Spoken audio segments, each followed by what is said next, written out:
John, and welcome to this instalment of the LCC level crossing project. So this is part 5, and I'm going to show you now teaching some of the events to the module. So now I'm using a new set of code. I'll recap the basics. So servo 1, and I'm only going to show one servo in this case, so that's going to be barrier 1, right there. As I said in the previous, position 1 will need to be set to 0, and I'll write there. Position 3, I want it around the 90, so I'll write that. We can quickly check it, and you're not going to see this happening because I'm not going to set the camera up to do it. It would take me too long to edit the video. So that is the servo setup to the positions I want to use.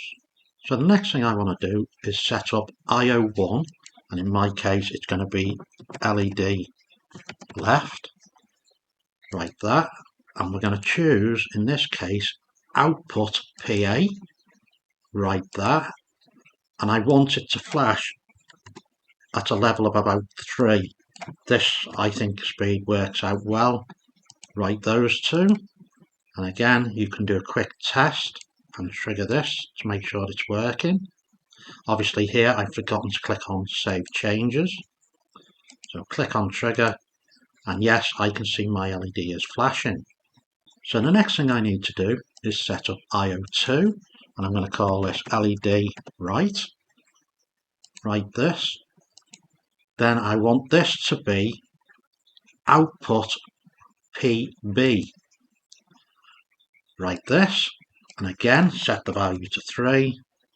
You can write it here, value of 3. Write that here. Now this time you'll notice the save changes has automatically been done, but we'll just check it again. Trigger to make sure it's flashing. Yes, it is. You can stop it flashing here. So that now is our LEDs set up. The next thing I want to do is set up IO3. Now I'm going to give this a description called instant, and this will make sense very shortly. And this is going to be, now you could do it as a toggle with pull up, or you could do it as an input with pull up. For the demonstration I'm going to use it as an input with pull up. We're going to leave these values at 0 and 0, and then basically we save the changes. The next thing I'm going to do is set up IO4, and I'm going to call this one delay. I'm going to write that, and again I'm going to do this as an input with pull up, right there, and this one I'm going to set the top value to 20, right there, and the bottom value I'm going to set as 50. These are what I found work nicely for it, and again it's saved the changes because I've been doing them individually. The next thing we need to do is teach the events to the different inputs and outputs. But please consider this is just an example of a level crossing. It's not a prototypical level crossing because you probably have a lot more logic required. So the first bit of logic I want to bring into this module is when the sensor first triggers, so in this case IO3 or instance, I want the on event, which is this one here. So if I copy this, I want the LED, which is this one, I want that to be its on event. So I paste that here, and LED2, I want to paste that here too. So we've now taught the two LEDs to respond to the first on event from the instant trigger. Now in my case, pin 6 and pin 7 are connected together. So basically I take one signal from one sensor, a TOTI or whatever, and it will trigger both of these input pins. So one gives me an instant trigger and one's going to give me a delayed trigger.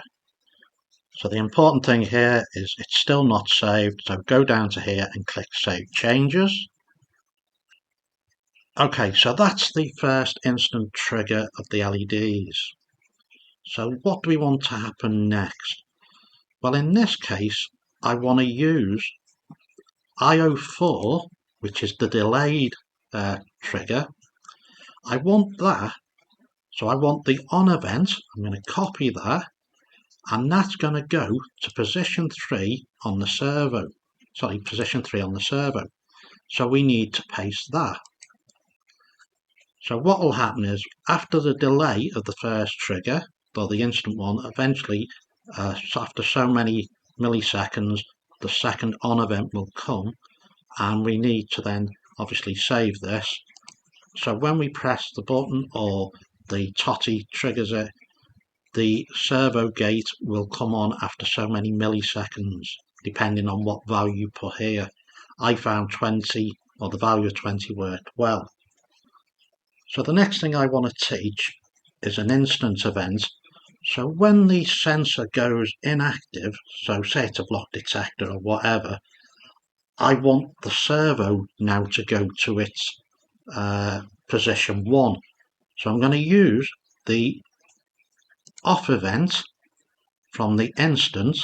So I'll copy that, and then I'll go to servo 1, position 1. I'm going to teach that now to that one. So I'll paste that in here. Again, click on save. Okay, and the final bit I want to do, I want to use the delayed, and this time I want the off event. So I'm going to copy that, and I'm going to teach that to LED 1, to the off event. So paste that here. LED 2, paste that here, and then basically save the changes, and we're now ready to do a final test of the code. Having tested it and I've seen this is working, there's one other feature I would like to add to this, which will probably come along in about a week's time. So I'm hoping to add a DF Robot MP3 player with the bell sound from JMRI. There's a bell sound within the resources folder that I've used in the past. So I'm hoping to connect that up to this Arduino Nano. So when the lights start to flash, the bell will ring, and obviously it will stop when the LEDs stop flashing.